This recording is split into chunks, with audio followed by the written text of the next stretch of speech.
It's March 22nd, 2020. I am doing Ultimate Spider-Man Volume 2, which is issues number 8 through 13. I'll do credits to give credit where credit is due. So the writer is Brian Michael Bendis. Pencils is Mark Bagley. Inks is Art Thibert. Colors is Transparency Digital, which is kind of funny. I mean, it must have been just like a bunch of people. They just fucking, I don't know. Or maybe it's just one person and they just go, I don't know. And same with letterers is also Comic Craft. So maybe they just kind of pass that off to like, you know, people like interns or something like that at, you know, fucking these places. I don't know.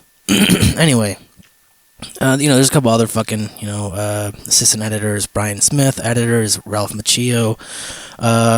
Inspiration is Bill Jamis. Editor-in-chief is Joe Quesada. Quesadilla. Joe Quesadilla. I mean, I don't have to even, I'm just doing it, but I don't know why. Collections editor is Jeff Youngquist. Assistant editor is Jennifer Grunwald. Book designer is Geoff Vita. And publisher is Dan Buckley. I've already reviewed this in the past, but, it was with I reviewed this and I started talking about Zack and Mary Make a Porno, and the only reason why I'm doing this over again is because one, the audio was pretty fucking shoddy, I don't know what the fucking phrase would be. It was not good. And also I felt like this was a filler, and just a filler story. And I don't know, it's pretty much, looking back, just literally flipping the pages just today or last night, it's a story of Kingpin. I don't know if it's his first appearance necessarily in the Ultimate Universe. I don't know about that. I don't think they made Ultimate Daredevil. I know they made Ultimate Avengers, Ultimate X-Men. They made Ultimate Fantastic Four, but that didn't go too long. And the Ultimate Avengers, I believe, was just like 6 issues a piece or something like that. Like they were, 6-parters or something like that. There was like Avengers, Ultimate Avengers 1, Ultimate Avengers, I don't remember. I don't know what other, I don't know if they had, I know they had Ultimate Thor, and the reason why I know that is because of HeroClix, but I don't remember if they even had a fucking, or he probably was fucking the Avengers, duh. Anyway, so, I originally said this was a filler story. Do I still feel like it's going to be a filler story? We'll see. I guess the real question is, after I read this, will this make me want to still read comics? We're going to find out. I mentioned this last night, but conveniently, once again, Spider-Man or Peter Parker finds out, how to make money conveniently because some people were, just talking about it. People around him, specifically. Which, I guess that does happen. I guess, once again, it is kind of a natural thing. But, he could have also just, was walking by and he just happened to see, I don't know. He could have saw something. This is, I guess, one way to do it. The last couple of times, well, I don't know. I can't say for every single time, but there have been definitely some times where, just the antagonist or protagonist, whichever one, because obviously, I'm even talking about even like Norman Osborn, even in the first one. It could have been an antagonist, or in this type, the protagonist, Peter. It just conveniently just happens to be around when someone's just talking about something that'll really help them out, and even they're also giving call to the job that Peter Parker ultimately gets or has. By this point, he now owns his own fucking company. It's a whole fucking crazy, story. But, and that's in the, regular universe, the 616, I believe. By this point, they also blended the Ultimate Universe into the 616, so, this is kind of, right before all that. Well, not right before, it'd be I guess 10 years or so before it actually happened. Or around that time. Maybe a little less, I don't know. Something I never picked up on is, obviously Kong had a fascination with Spider-Man, but I don't know, it's kind of deals with celebrityism, I guess, or celebrityism, I guess that'd make more sense, maybe, but, because, Peter started off in the wrestling ring, but obviously Kong didn't know it's Peter, but it's just kind of this up and coming or up and comer. I was gonna say up and coming or up and comer. Wrestler that ended up becoming this superhero, and Kong's just baffled with this guy. Kind of just shows, even though he's like this bully. He seems I don't know. He definitely seems to have at least some kind of good nature in him. Because he also was willing to let Peter stay at his place, but also Peter was only on his on the team, on the basketball team at the time, and was doing really good for them. So that's probably why. So, I don't know, Kong is probably still a piece of shit, just because, bullying and all that shit, but he probably, has some kind of good nature in him, I guess. Flash Ultimate just seems to be a dickhead so far. No redeeming qualities about him. Other than, I guess he was pretty decent at basketball until his arm was broken, or his hand was fucked up. I don't know if his hand was necessarily broken, I believe that's what it was. In the first issue, or first volume, excuse me. Anyway.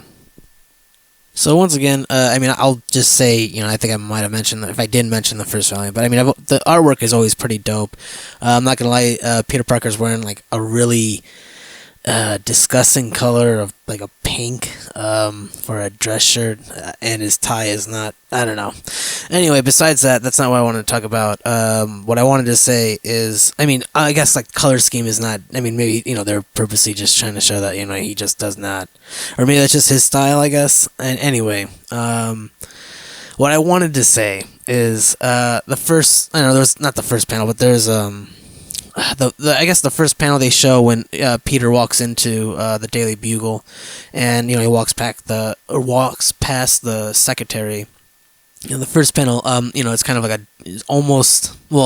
it's big enough or wide enough to fill into a whole page, if that makes sense. Whole page, both pages, I guess.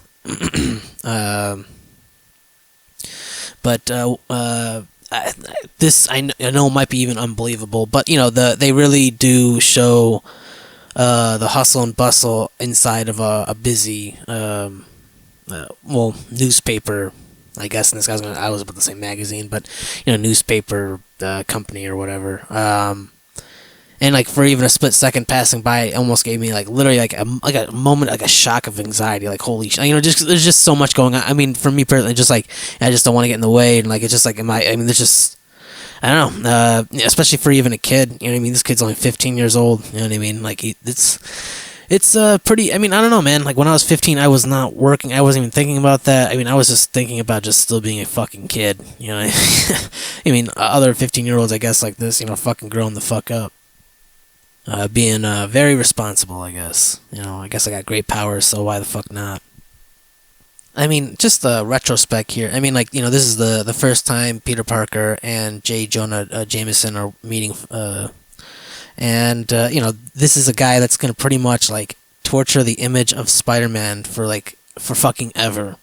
And it's crazy. Like it's pretty much Peter Parker is like jumping into a monster's mouth, essentially, man, or the monster's mouth, whatever you want to say. Now, in Volume 2, Peter's interacting with J. Jonah Jameson, so I imagine maybe he's just lying. But I remember in the first volume he was 15, and now he keeps on saying he's 16. But I think that just the fact that he's just trying to get a job, perhaps. Yeah, at the very end of issue 1, he's screaming that he's 15 years old. Unless maybe he grew. Maybe this is, I don't know. Maybe it's just at the edge of turning 16. Regardless, it's stupid bullshit. I'm just gonna move on. Now I'm sure they put this in there just because, but it kind of make it kind of funny. But in reality, I'm sure most bosses will never want to hear from your relatives ever. And I think it's just mostly because, for most jobs, it's just, from what I've learned, you just really can't shit where you eat. And I guess if you don't know that phrase, then pretty much, it's, I guess you can have coworker friends, I guess, but they're tend to never end up being, actual friends that you hang out with. For some people, that's, your fucking life is your job, so. But once again, for most jobs that I've had, coworkers are just coworkers. I mean, when I went to school, for the most part, like students were, your colleagues were colleagues essentially. So some people figure that out faster than others.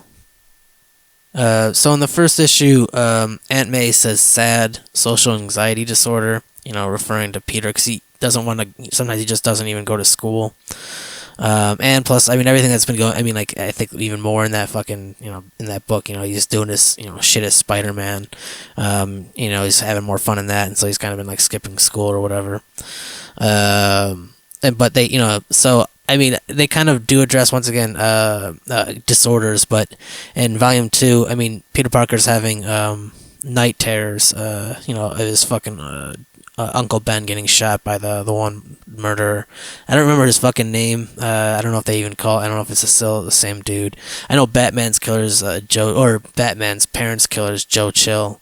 I don't remember the dude for this. For Spider-Man's or Uncle Ben's killer. I can't remember his fucking name.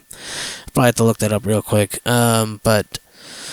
And I mean, once again, he's dealing with night terrors, but he's also dealing with post-traumatic stress disorder. I mean, I don't, he didn't necessarily see the killing himself, but it's not gonna be like, there's also, I mean, having to deal with Green Goblin could potentially cause a very traumatic sequence. But I mean, I don't know. So far, he seems to be totally okay with whooping a Green Goblin's ass, I guess. But more to come, obviously. I mean, obviously, I don't. Well, not obviously, but I guess in the Ultimate Universe, Gwen Stacy, she dies a different way. But it's a crazy story. But I don't think Peter actually sees that, so I don't know. But he's definitely dealing with some fucking trauma for sure. Death of not only his fucking parents, but also now a fucking another relative. I mean, how this is very coincidental. I mean, I completely forgot that Peter Parker looks up the dude's information, but I totally even forgot even more so, I guess, that somehow he got his driver's license. I guess he, pull it out. I mean, they show fucking, I guess a flashback. But it's kind of even like fucking like in my fucking face. But they don't even show the driver license or the driver's actual. No, they don't show the fucking criminal's actual name. They just because there's a fucking glare, conveniently. I guess they always left it unnamed for the most part. I didn't know that. I always thought that they actually had a name. And I remember. Well, actually looking it up, I guess reminded me that in the Spider-Man movies, that hypothetically Flint Marko, Sandman, killed Uncle Ben. But anyway, I guess it in one way, kind of just makes it more mysterious. You don't know who the killer could be. Hypothetically, anybody. Anyone deviant or devious enough to do something like that. So Peter's able to figure out that the guy actually is like the lowest end of this entire organized crime tree, I guess. That Ben Urich, one of the reporters or journalists in the Daily Bugle, is working on. So I guess kind of like puts 2 and 2 together as to why Peter Parker even wants to go after Kingpin in the first place. It's not. I mean, I guess it's kind of interesting. I kind of never really even thought about that. Which is kind of. Once again, I guess it's convenient. I guess enough. Again, but I think this is more like this is. I feel like this is kind of more of a natural. Kind of. I don't know. This seems like something that I don't know. Almost like I've definitely read this before, but I mean, I don't know. It kind of has almost like a nostalgia feeling in itself. I mean, Peter Parker's almost being like a detective in a sense. I mean, he kind of always was, like that kind of, detective. You had to, investigate. But yeah, I don't know. It's just I don't know, just some fucking shit that I just noticed. I guess noticed. So issue 1 ends with Peter and Robbie Robertson kind of talking about Wilson Fisk. And this is a kid who's never dealt with anyone who's. I mean, he's dealt with evil people, I guess hypothetically. You got Green Goblin, I guess would be one form of evil for sure. Anyway. And they were just talking. I know I've mentioned this before. The whole someone else would take the place of if you take down the Kingpin. So I mean, just always, if that throne's always gonna exist, because someone always just wants to be that kind of person. I mean, and someone wants to have that kind of power and control. And the Peter's just kind of what is the fucking, I guess, like reverse psychology in a sense. I guess it would be another counterculture. I don't know, another word. I mean, those are, I guess, two words, but I mean, not necessarily. I guess it's rebelling. I mean, I don't know. It's just taking it in his own hand, thinking that he can, he's gonna do something. I mean, like, and that's we all fucking and in some sense probably maybe we're gonna make some kind of defining moment. But I'm sure some people just go nope, that's not my life. I'm just gonna fucking live and anyway. But I don't know. I mean, he's thinking in his head like if I fucking take down the Kingpin, I mean then that's pretty much the end. We're gonna have be one step closer to a peaceful world, which I think is true in theory. But I mean, I don't know if yin and yang kind of shit is actually like real and stuff. I mean I guess for all that good, there's always gonna be, even if there's a little evil, evil is gonna be like a lot fucking stronger in some way. I think to completely remove evil would be evil in itself because you're trying to remove something that naturally exists. I mean, I don't, because I don't know. I mean, you in turn, I mean, even if you were righteous, I think you would in turn become wrong. Because once, I mean, I think by the end of the day, that evil, the feeling of doing whether accidents or something on purpose, or I mean just a moment of spite or vengeance or jealousy, envy. Yeah, I don't know. It could be just the one stain on someone's record, I guess, or on their soul or whatever. Because I don't, nothing's truly black and white. There's just always a little, it's all about that in between. So I don't know how many times Spider-Man or Peter Parker has theoretically fought in this universe since being Spider-Man. I mean, this is issue number 7 or whatever, or no, it's issue 9. Excuse me, I think. But he's fighting the Enforcers right now, and he kind of, I mean, he was, well, he got a couple of swings in. He kind of started with the ambush. That's all he kind of had, and I don't know how much he's been really practicing or fighting necessarily beforehand. I guess they mentioned in Volume 1 that I think he was doing wrestling as well. So he's kind of learned maybe from, I don't know. But he fucking punches Ox and fucking hurts himself even. So he's not that strong of a character. So you can't go in and just fucking straight up just try to knock them all out. It's just not possible. So I mean, Spider-Man's gonna have to fight like guerrilla style, typically, to actually win. I mean, he's got his webbing and stuff, but yeah, he's gonna have to be a little bit smarter next time, I guess. I guess it's just me talking to. And if I had to say something to Spider-Man, I guess personally, like, I mean, he'd be like, fucking buddy, I got this motherfucker. I don't know why, but I just feel compelled to talk about it. But Ox is like, let's have some fun, like the good old days.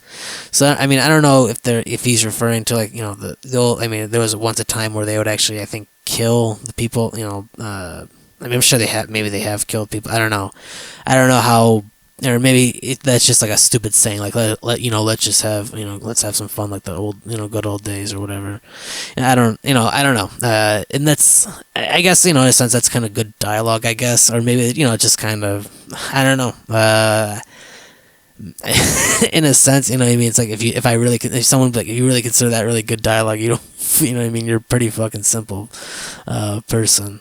But I don't know, it just I'm not, you know, I mean, the dialogue hasn't been like totally like over the top. I mean, like they might have even you know, fake or not fake, but also like kind of sort of advertising McDonald's in a sense. Like they got a new 99-cent menu, blah blah blah. So you know, one other guy was just talking about how he wants to destroy it or whatever. But because you have anyway. I'm not sure if I picked this up before, but one of the guys of the Enforcers, I you know, he's not telling Spider-Man his fucking name, but he, you know, he's telling Peter some valuable information, and it's, you know, it's kind of like, you know, just because we work for him doesn't mean we have his best interests at heart, which kind of just goes back to, like, you know, I mean, the people that you work for and stuff, just you know, depending on how you treat them, you know, is how your fucking business will probably turn out. You know, you fuck over or stiff over some fucking people enough times, you know, they're gonna probably revolt eventually. Maybe not. Maybe you'll always be able to hold, you know, a thumb over everybody. I don't know. I do remember bashing. And in the last review, I remember bashing the dialogue for the flirtatious conversation that Mary Jane and Peter kind of have over splitting a Coca-Cola. I will say though, like, when, you know, she says take, what she could have said instead of that, just here. But I mean, I guess it's, you know, it's small. It's just kind of weird, just take. You know, he's like, oh my god, you're going to torch me over a soft drink, and she's like, take. But I mean, I don't know. You know, we all say awkward fucking things, but I don't know. I just, you know, just, you know, looking at it again, it's not as awkward as I thought it was before. So then issue 9, I think this is on. Let me just, I don't even fucking say. I imagine I'm going on to issue 10 right now, but the end of this issue anyway, you got Kingpin, like, literally his, you know, he's about to crush Spider-Man with his fucking hands. It's pretty much the same art as the cover of of this issue or whatever. I believe I'm just finishing issue 9. Yeah, I'm just gonna assume so. You know, I guess one thing you know, Peter Parker, Spider-Man, you know, he's on the building, you know, trying to figure out more shit on Kingpin during his party or whatever, and you know, he's kind of thinking to himself, you know, all the shit that Kingpin has done, like all the evil shit, and all he has to do is just cut a check, and he's still, like, you know, the good guy. Basically, kind of like addressing that, you know, all you need is a bunch of money, and you can really fucking sway the attention of the public. And you know, Spider-Man, you know, he doesn't really, you know, he himself, I guess, doesn't have money. I mean, Peter doesn't, but you know, Spider-Man doesn't have, like, you know, he can't, like, you know, fucking have an interview or, you know, kind of show people, you know, this is who he actually is, because, you know, he's a wanted person. He's a vigilante, and you know, he's also, you know, fucking up at times. Like, you know, he's when he fought the Enforcers, he shouldn't have done that. You know, that was technically illegal of him to do. But you know, he's generally still a good guy, but you know, he's definitely being painted in a bad light. So just a couple of, you know, messages being, you know, said in this issue in particularly. Fuck, I can't even talk, man. I think the one dude that wasn't giving Peter Parker or Spider-Man with the Enforcers his name, I think, was Mr. Big. Ox, Montana, Mr. Big, and Fancy Dan Crenshaw, I think it is. Once again, like, for dialogue, you know, just kind of like, I don't know how to call it, but Kingpin, you know, he's like, you know, Elektra, go and deal with this twerp or whatever the fuck he said, I don't know, along those lines. And Electro was like, Electro, my name is Electro, like electrocute. And I guess, like, you know, for a split second, you know, if you're fucking, you know, literally looking from panel to panel, not literally looking at the entire page, you'd be like, oh shit, Electra's gonna show up. And you know, once again, stupid dialogue, but anyway. I mean, once again, I've read this before. I knew it was Electro, but I don't know. It just, Anyway, just I felt compelled to say that. I don't fucking know why. Just thought it was interesting, I guess. And once again, through the dialogue, because they're talking about Mr. Big, Kingpin kind of puts two and two together that Mr. Big might have said something to Peter or Spider-Man. Well, not even might have, he probably did. This is almost like 3D chess. Like, this is something that, some people go, that, it just must have been coincidence or whatever. This is someone who definitely doesn't even think of coincidence. I mean, just fucking, if they have a hunch or anything, I don't know. Or they just kind of know. I don't know, intuition maybe, excuse me. So after Peter gets his ass kicked, he says like in no less than like 30 seconds, he's really fucking finally going like, I can't, keep doing something like that, keep fucking ambushing or whatever. And in this case, he was just kind of like, crawling around in a place that he was not welcomed. Didn't even think about how there could have been security. But he's only 15 or 16, whatever. He's got to be fucking smarter than that if he intends on, doing what he's doing. So I might have mentioned this was awkward beforehand. I don't remember. I can't remember, but seems like something I probably would have said was awkward.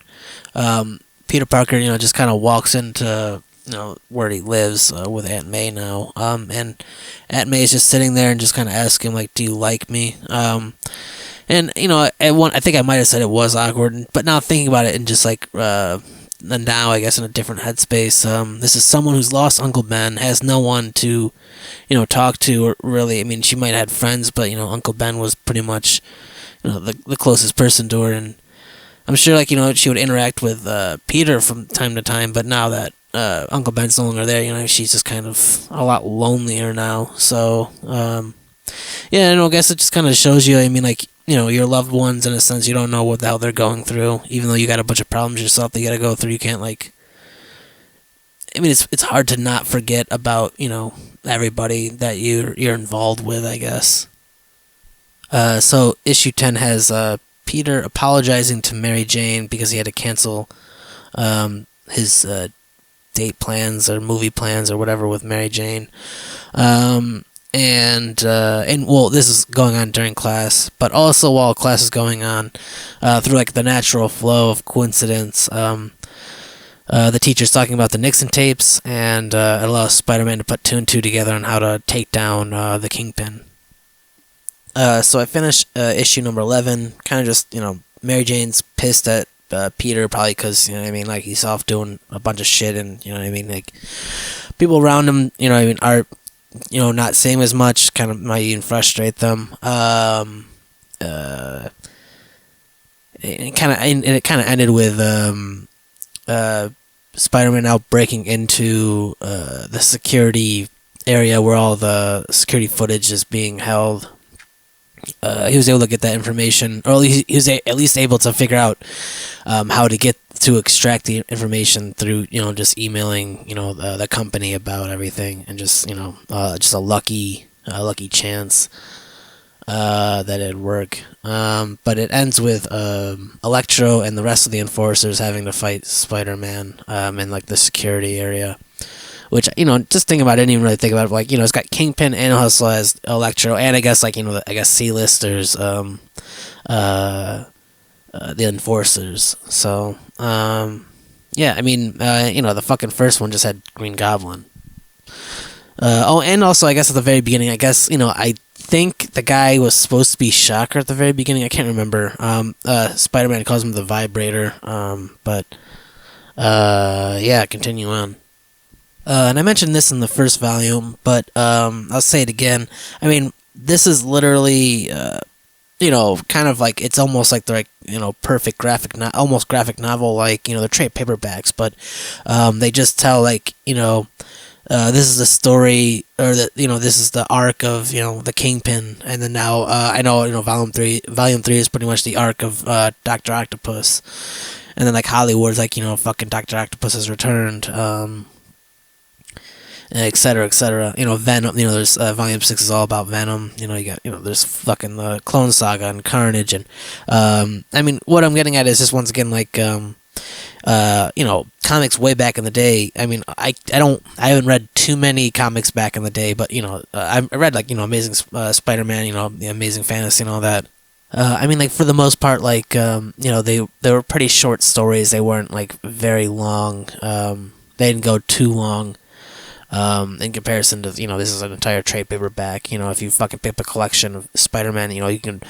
I think the first like 13 issues or something has like fucking I don't know how many different fucking villains.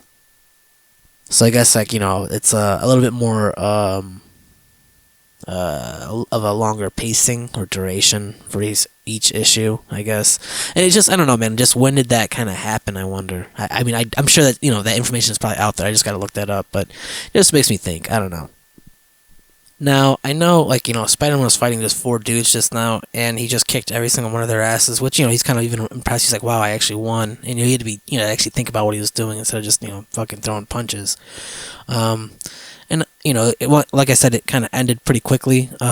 There's still, I think, one more issue left, and, fucking Kingpin has kind of confronted Spider-Man now, and, I don't know, I feel like that was actually pretty... even though it was quick of a fight, there's still like a giant fight to still go on, but yeah, I don't know. It's well, actually, if I remember right, I think actually Kingpin gets his ass kicked in this fucking the end of this issue, and then like all of issue 7's like fucking Spider-Man revealing to Mary Jane. Well, Peter Parker revealing that he's Spider-Man to Mary Jane, which I will say is pretty fucking early. I mean, issue 13, and he's already fucking revealing that he's Spider-Man to Mary Jane. I mean, don't get me wrong, it's fucking like. They're making it like a big deal that like that he's like, always around, not around ever. So they're kind of wondering where the fuck he is and what he's doing. But I don't know. Issue number 13 might be a little too early, but whatever. I mean, Peter knows, or maybe he does. I don't know. I think he, knows better than to fight Kingpin. He doesn't even, just kind of fucking webs him up and gets the fuck out of there. Then he says, any idiot can fight you. And he, what he's gonna do, he got something better planned, and he ends up, screwing over Kingpin, because he's still got the files. But I think that's very.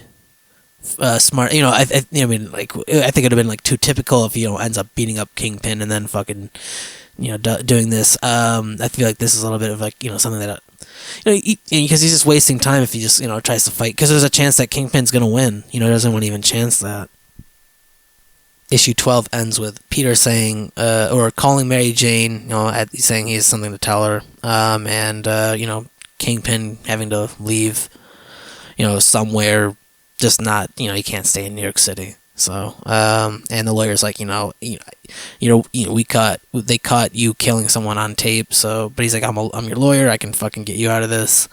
Which I imagine, like, like someone breaking and entering to do that. Like, there's, people know that he's a piece of shit, Kingpin now. But I imagine through like legalities and shit, like, I don't know. It's just how it fucking works, I guess. Kingpin will be back.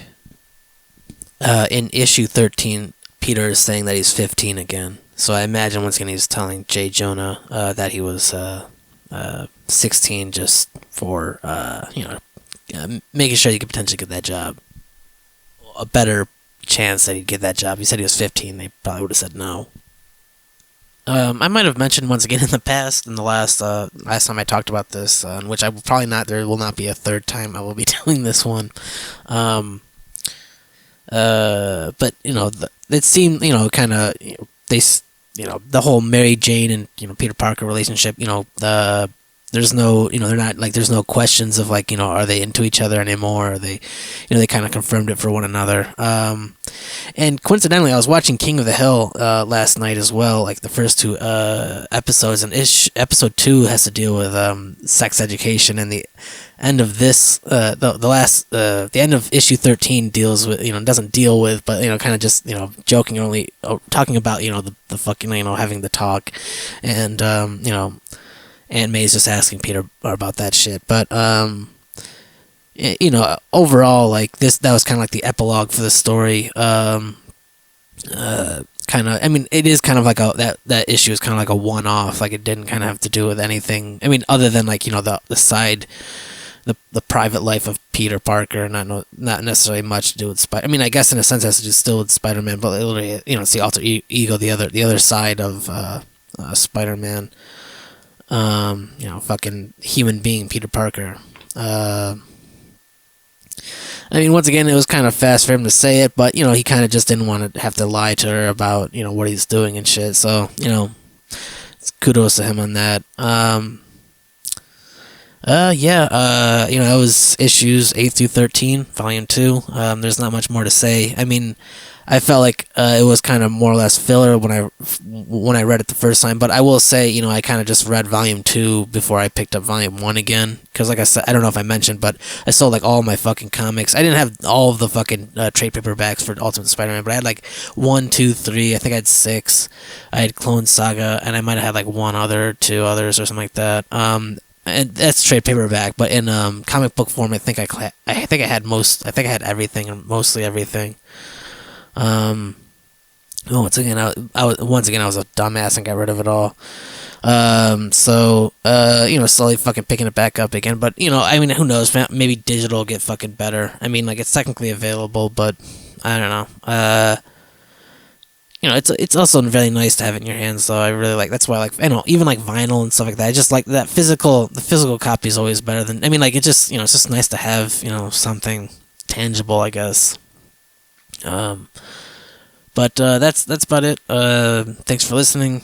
Take care. Have a good day, afternoon, night, evening, all that shit.